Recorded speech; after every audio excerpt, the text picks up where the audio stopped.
What's going on, everybody? Welcome back to Michael Knapp Fishing, and welcome back to another Tackle Tip Tuesday.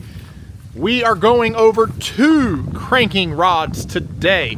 I think the videos go a little bit better when we have 2 rods per video. That way it's not just one long video of 1 rod. So today we're going to go over cranking rods. I've got 2 of them picked out. Yet again, for this time of year, we're still a little cold, still a little breezy out. So I wanted to stick with smaller crankbaits, maybe in that red color, if you know what I mean. So let's roll that intro and check them out.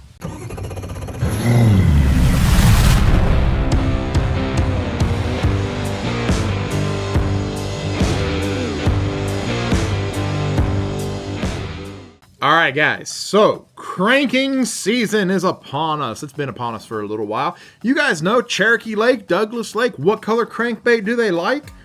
Red. So let's go over 2 of my cranking combos. The first cranking combo I'm going to go over, I got by accident. I didn't even really mean to ever put this into play as a cranking combo. But now that I have, love it. And this is my chick magnet combo. So for those of you who don't know what a chick magnet is, let me just grab it off of the rod real quick. This is a chick magnet.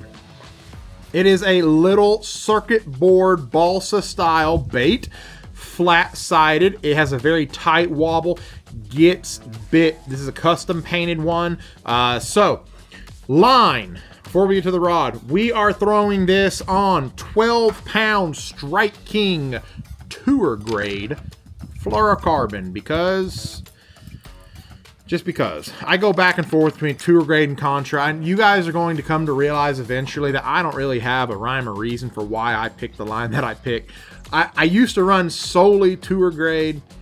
Now I'm mixing contra in, and now it's just like whatever I have on hand is what I'm going to use. Who cares? Whatever. I like them both a lot. So the rod and reel.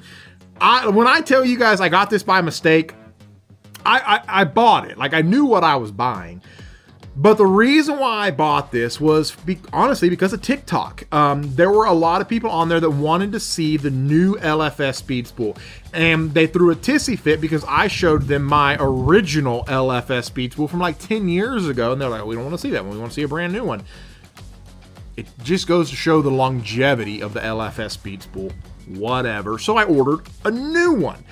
And after I got to thinking, I was like, well, what do I want to do with it? What am I going to throw on it? And I was just going to put it on a normal rod. But then I was like, wait, what if we make a really affordable combo? I'm talking really affordable. The reel comes in at $99.99. Let's get the speed stick. This, I think it comes in at $89.99. Very affordable rod as well. So this is what I got. The reel is a 7.5 to 1 gear ratio. That's not something I usually throw on a crankbait at all. You guys know that. That's number 1 no-no for Knapp. You don't throw a crankbait on anything but a 6. But when it comes to this little booger, it wasn't a big deal because of how small it is. I can throw it out there really well, and it doesn't fatigue you to reel back this little one. The bigger crankbaits like the 6XD, 8XD, 10XD, yeah, they need to be on 6 gear ratios. But these little fellas don't really matter if they're on a 7.5 to 1 gear ratio. I personally enjoy it a lot. So we started with the reel. Let's finish with the reel. 7.5 to 1 gear ratio, 15 pounds of drag. It does have a little bit of a bigger spool, so I do like that a lot. The drag is pretty smooth on it. It's got your basic EVA style, or I'm sorry, these aren't EVA. These are just the basic plastic paddle handles, paddle grips, whatever you want to call them. Silver handle there.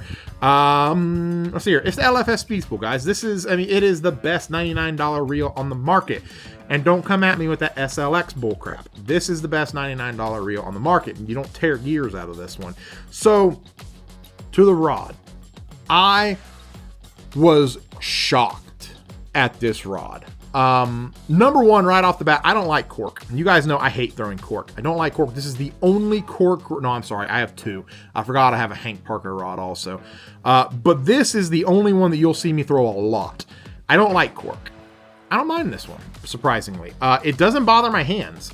Most cork that I throw, it's just kind of slick. I don't really like how it feels on my fingers. This one doesn't bother me, surprisingly. It's very comfortable in my hand. So it is cork. Even with this rod being as cheap as it is, you still have contact to the blank here. You have got the cork lock up top. So when I'm holding my finger there, I'm not on plastic or metal. Very comfortable there. One thing that I absolutely love about this rod that for whatever reason, some of our rods do, some of our rods don't. I love the hook keeper up here. I hate it down here. I've hooked myself so many times reaching in to grab something. I've hooked myself. I hate the hook keeper down there. So the hook keeper is up top. I really love that a lot. Specs of the rod. Let's turn it around because I don't remember. 7 foot, medium, moderate. It is a great action for this little guy. You want the moderate because of how the rod bends. It keeps those fish pinned really easily.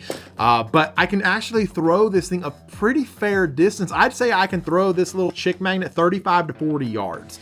And I know that's not, you know, a lot. Like, everybody else can be like, oh, I can throw it 100 yards. No, you can't. But I'm going to be honest, I can probably throw it 35, 40 yards, and that's plenty. Like I like that. I like being able to get a good cast on it. I mean, honestly, I need to just do a video one day, like comparing like distances of how far I can throw one. And I would kind of like to put on like a 1/2 ounce sinker or something and see how far I could actually cast it. Could I actually reach 100 yards? I don't think it's possible, but I'd like to see, just out of sheer curiosity. So there is the chick magnet combo. Sorry, I got off on a little rant there. Chick magnet combo there. So next cranking rod up. This is going to be the more traditional cranking rod that you guys are used to me using. This is a KVD. This is the KVD CC2. My dog just attacked my leg. KVD CC2. This is a 7 foot medium moderate as well. Yeah, 7 foot medium moderate. This has got a much fatter blank to it, more of what you guys are used to seeing me throw. KVD is famous for his short butts on the rods. You can see how short that thing is. You can see where it comes to on my arm. Very short rod. Constant contact with the blank here. EVA foam grips all the way through. Same goes for the lock here.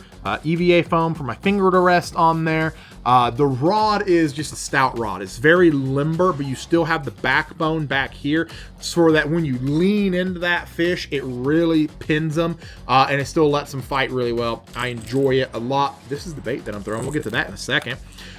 Reel. This is the KVD reel as well. You guys know if it's a KVD rod, it's got a KVD reel. That's just how I am. 6:2 to 1 gear ratio. I love a slow gear ratio for crankbaits. It allows it to have more torque to be able to bring that bait back to you. Some people are going to argue with you that torque doesn't matter. Torque's not a thing. I respectfully disagree.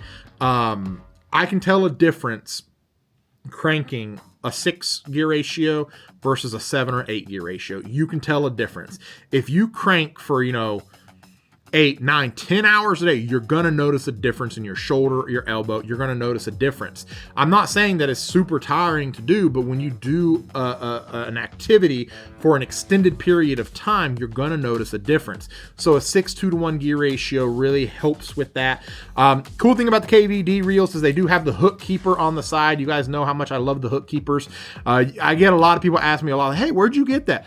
Comes on the reels, guys. They don't make anything extra that attaches to the reel. The KV, or not all of them, but all the KVDs and a lot of the higher end reels all come with that on them now. So really big deal for me. I like that a lot. All right, Walmart order caught me off guard. So back to where we were.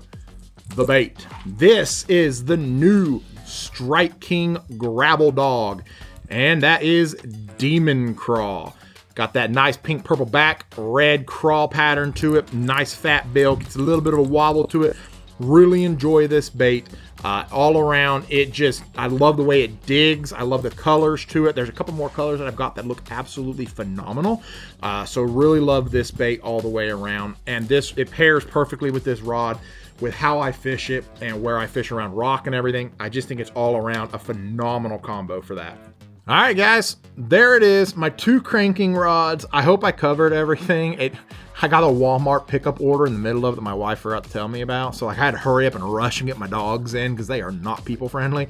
So I got distracted in the middle of it. I hope everything came out correctly the way it should.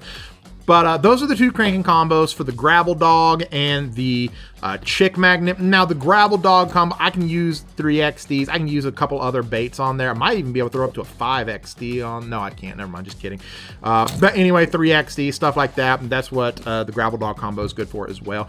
So I'm not sure what the next Tackle Tip Tuesday video will be. You guys let me know. What do you all want to see? I got to do a jig video. I know most of y'all know my jig combos. Jigs and jerk baits are definitely something that I'm still using this time of year. So I need to get to those. I think those will be probably the next ones that we'll do. And from there, I don't know, we'll figure out. Oh, I got to do a Demiki video too, don't I? Yeah, I got Demiki combos over there I haven't done yet either, so I need to do Demiki combos as well. But that's it for this week's videos, guys. Like, comment, subscribe, notifications on, share. Share this thing everywhere you can. I would greatly appreciate it. Y'all take care.